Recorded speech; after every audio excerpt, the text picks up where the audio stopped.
I'm Abby Phillips for the Finance News Network, and today I'm talking with Chairman David, aka Dadi Perlmutter from Weebit Nano. Weebit Nano is a leading developer of semiconductor memory technology. Dadi, welcome to the network. Thank you for having me here. First up, you're a veteran of the semiconductor industry. You worked for a company that people might be aware of called Intel. Could you tell us a little bit more about your background? Well, thank you. I don't think you have enough time. I'll try to be it very short. I'm working in the semiconductor industry for 45 years now. I started my career, nobody knew what a semiconductor is. It was considered as some bizarre technology on the side, who will care? And in the 45 years, it became to be probably the most important. It's like semiconductors for the digital world is like oil to the industry world. You can't consider factories without oil. The world will not move literally without semiconductors. This is how important it is. It's a $1 trillion business. As part of my career at Intel, I basically developed or led the development of the most important products, from the Pentium that was the charger for the PC revolution. I created products that created the cloud and data center. I created a product that brought mobility to notebooks and Wi-Fi and anything that people use today and live with it without even thinking and thinking that always happened and existed. They all existed in the past 30, generated in the past 30 years or less. And I'm very proud and happy to be part of this. Now, most people are familiar with flash memory storage and SSD drives, but your ReRAM technology is a little different. Could you tell us more? The way a flash stores memory is by capturing electrons. Whoever remembers what they had studied in physics in some place. Electrons are the parts of the atom that are circling around the atom. If you capture them and store them and hope that they will not move away, if you have enough electrons, then it's considered to be 1. If you don't have electrons, it's a 0. You could hear that it's very tough to get it smaller because the amount of electrons being stored in a memory cell is getting smaller and smaller when you try to shrink the sizes. And there's a lot of reliability because electrons don't like to stay in one place. It's like little children. You move the eye away from them, they disappear. What we do, our technology is we have a very unique technology that changes the resistance of a cell. The resistance is the resistance to move electricity. If it doesn't move electricity, like you turn the switch off in your light bulb at home, no light. If you turn it on, there is light. That's what we do. That allows us to shrink the cells and make them more reliable because their ability to store information is now not dependent on this elusive particle called electron. It's easier to store. I'm oversimplifying, of course, but it's a completely different way to store the information because at the end of the day, what you want to know, do we have a 1 or a 0? This are the digital world. And the moment you have that, you could store pictures, you could store music, you could store whatever information, whatever you want. And Dadi, what are the advantages of ReRAM over flash? You mentioned SSDs and storage and devices like that. We are not focusing on this world. It is a more complex technology for us. We are focusing on what we call embedded memory, where you have a device that wants to store information into this one. The advantages are in multiple parameters. I'll start with the easier one to understand. It is more reliable. It stores information for a longer period of time, and for non-volatility is important. It has significantly lower power. It has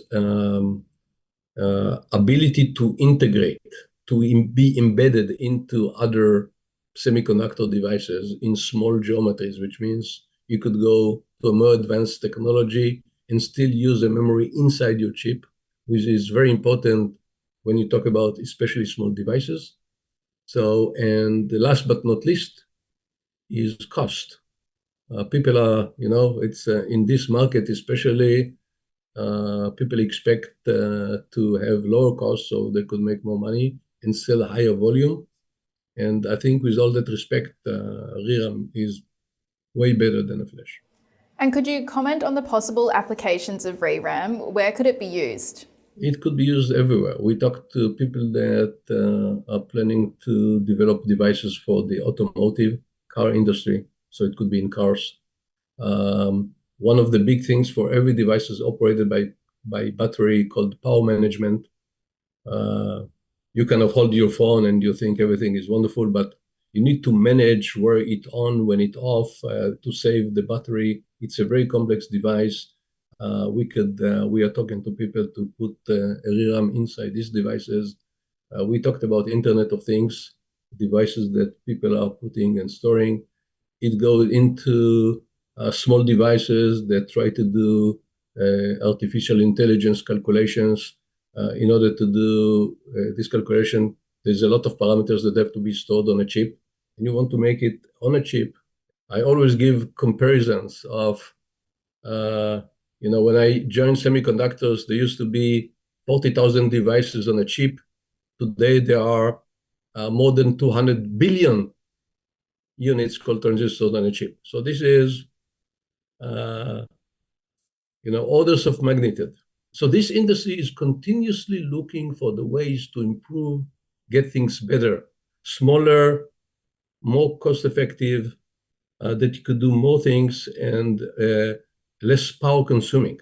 And given there's such a wide range of applications for ReRAM, what sort of potential customers have expressed interest so far, and what are the areas you're targeting in regards to commercialization? Well, I'm not going to talk anything about a customer before we have something to announce. But we're talking to customers in all the areas we talked about. There's a huge amount of interest to move away from flash in this market because flash is not fulfilling many of the parameters that they need for the future. And I think ReRAM is a huge opportunity. As probably as a replacement to flash, it comes out to be probably the only or most significant way to replace a flash in this market. And what's the future roadmap, and what should investors keep an eye out for in the next 6 months? Between the time we created the technology until it goes into your hands, let's say, it takes a lot of gates. First gate is what we call a foundry. These are the big factories that manufacture semiconductor devices.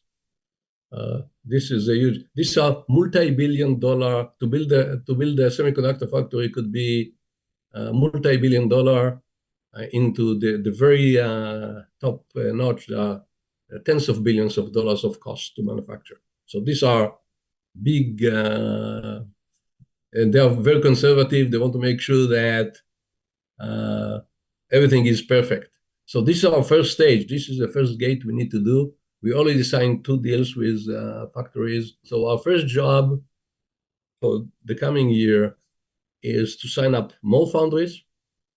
And we are getting paid for signing up with a foundry. We get paid because we give them a license fee to use our technology. And then in parallel, we work with their customers who are developing products. So this is another thing that we spend big time on for the next year in order to create this pipe. And they pay us licensing fees. And then we go into when we have a product that is sold into devices, and then we are going to get paid royalties. But that's not going to happen next year. But I think the opportunities are huge, and we are working very hard. And we have an extremely experienced and talented team that do understand this business and this technology and this market. It's not easy. The customers are extremely technology dependent. They understand technology. They'll go into every small nuance, and in some cases, they need to spend money in the factories to adapt to this technology. So this is a big deal. It's a tedious process, but I think we are progressing quite well to make sure that we do all that. But it requires patience. Finally, Weebit Nano is supporting Semiconductor Australia 2024. Could you tell us why you are involved?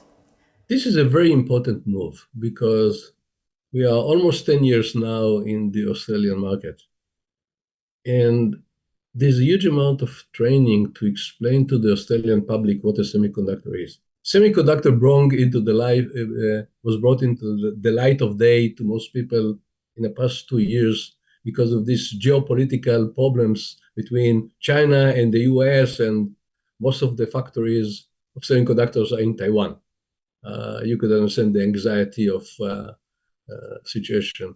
The semiconductor industry has its own, as I try to explain in a very tough manner, a lot of complexities that will require first understanding of the public, that are the investors. What is it? How would they measure and understand that this is a good deal or a bad deal, or what do they do? If they don't understand it, and other make wrong investment decisions or don't invest at all. And even sharing together, I think this is a very complex situation. So in the semiconductor industry, there's a big term called competition. By the way, most of the companies we don't even compete with because we are on different markets. But even if we compete, there's a lot of place to collaborate and cooperate, because few things have to be promoted together because it's too tough for a small company or even big companies. When I worked at Intel, we used to talk to even competitors because we had to promote some regulations with respect to semiconductor manufacturing. If you don't do it together, you're all dead. If you do it together, you have no opportunities, now you go compete. And I hope that the Australian market will get better understanding and better success for these Australian companies, which most of them are quite young and trying to break out to the world as big companies. Dadi Perlmutter, thank you for your time. You're welcome, and have a great day.